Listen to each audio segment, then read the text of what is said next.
Okay, part 2 for the daily reading. Earlier today, I was given a lot of references from source about black and white, light and dark. Okay, what do we focus on in this world? Is it right or is it wrong? And that's very much the lessons of Earth. Okay, so you are the light, and the majority of Earth is actually dark. That's why you probably had a very hard life. If you are a chosen one, you're a spiritual being, you fought your battles because you had to, you know.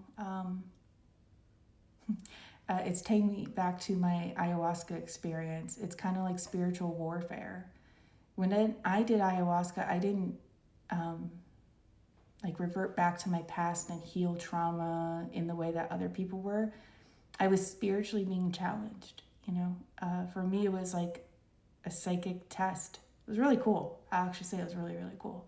And I passed, or I think I passed. I don't know. Anyway, so you are in that path as well, where you are being spiritually challenged. Your whole life led you to where you are today. Okay, so you're being told to kind of simmer down. It's very interesting. I feel like Spirit's trying to tell you, you know how like when someone, I'm not telling you to get people drunk, but you know when people say things when they're under the influence, that's actually their truth. Like, I know my defenses come down. Guys, if you put a drink in me, I start perma-grinning, I'm smiling, I'm like this happy, bubbly person, okay? I get really annoying because I'm like, oh, the world's so wonderful, okay? I think Spirit's saying, whoever you're questioning, try to see how they act under the influence. And also to guard yourself. Do not engage in any physical connection because that releases hormones, oxytocin. You release oxytocin. And in my opinion, oxytocin will blind you to who you're actually dealing with. It really will. You will see that that person is so awesome compared to everyone else because they released that hormone while you were engaging in touch. Okay? So just calm things down. Really understand who you're interacting with. Maybe speak to even your friends. Evaluate. What would you do, or what do you think about this? You know, show them the text messages, the conversation you guys have. And it's not a break in privacy, in my opinion. It's getting a second opinion. Because sometimes, I know me, I always need a second opinion because I'm not a good picker. I see the good in everybody. It's who I am. And I try to change that, but I realize I'm not really good at changing that, so I need help. So I use my girlfriends and I say, hey, help me out. Tell me what you think. You know, or go to your guy friends or whoever you feel comfortable with. Go to your parents. But you have this incredible partner that's energetically waiting for you to allow them in. And it's almost like this feels like a test. You're not going to achieve this amazing spiritual love until you master your boundaries. You master not allowing those who come in to want to take something from you. What does your inner child want to work on? Oh, this one wanted to come out. Self-care. Look at that. So relaxing. Prioritize your well-being, nurture yourself. Yeah, you are a giver. You're someone that will bend over backwards for everyone else, right? As long as you know that you're helping them and it feels so good because you're like, man, that validates I'm such a good person. But you know what? You need to be a good person to yourself first. You really do. I feel like I'm talking to a collective that prides themselves on how wholesome and good they really are, and you are. I feel your energy. But that's why it's like a fly trap. Like you're the fly to people who want to trap your good intentions and energy because they know you're going to pour into them. Oh my God, gold mine, right? But why pour into someone who doesn't pour back to you? Pour back into you. Your karma. Release the root. Ooh, what's this one?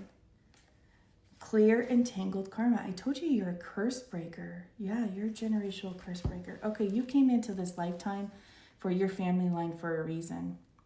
So you cannot fully heal what you're afraid to name. Trace the pain to the root and gently pull it loose from your field. Every relationship every relationship holds lessons. Break free from karmic ties that no longer serve your growth.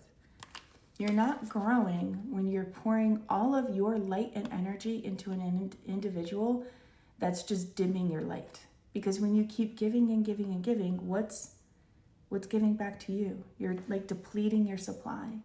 My ideal relationship, in my opinion, is two people that radiate love and light to each other. You know, maybe someone is sick. The other person brings them some chicken soup, you know, gives them water for the day so they can just rest. They know they're being cared for. They know the house is being managed. If there's kids, the kids are safe. If the animals are around, the animals are fed and safe, right? Wouldn't you want a partner where you could just be like, wow, I'm sick. I'm going to take care of myself right now because I trust that my partner can handle it because they're a mature adult, okay? And then when they're sick, you do the same for them. Ooh, my printer's going off. Okay, I thought I was going to yell a little more. So that's confirmation from Spirit. Spirit just used technology to be like, yep, that's what we're trying to say today, all right? Find that core issue and release it. And look at this. I said, guys, I could fall in love with a rock. So what did Spirit show us here? A rock. And it's funny that I said that reference. I saw it in my mind's eye for a reason. Yeah. Let go of the pain. I feel like you're someone, you've been so hurt in life, you never want anyone else to experience that type of pain. And that is true. You shouldn't go into the world and like make everyone's life miserable and terrible, okay? And I believe in like, I'm kind to every stranger. I will always choose kindness. I trust people from the start. They don't have to earn it. I give that to them.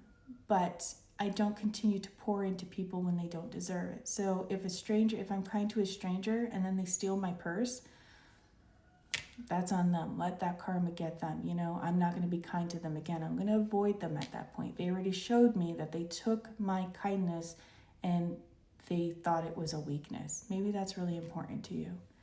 Your kindness is not a weakness. It's a strength. It really is. It's so much a strength because not everyone in this world can go out there and be that bright light that you are.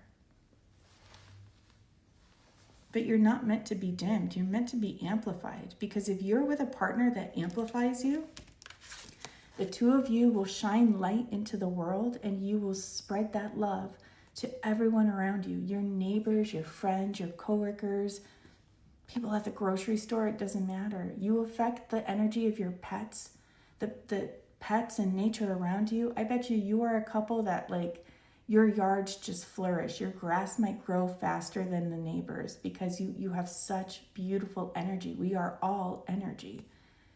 You try to grow a garden, that garden just blooms, and like you have to start giving your harvest away because you can't keep up with how much grows. And that's, I think, what you will see. You'll see so much growth around you when you find this person. That will be your validation. Maybe get a plant. Oh, what if your person gives you a plant? Like in the beginning of your dating stages, and then that plant just flourishes and blooms. That's going to be your sign that you have this divine love. You're pouring into each other. You're, amplifying the kindness and love that you guys share into the world together. I love this for you. Keep your boundaries, stand your ground, and you're incredible. Don't forget that. Have a great day.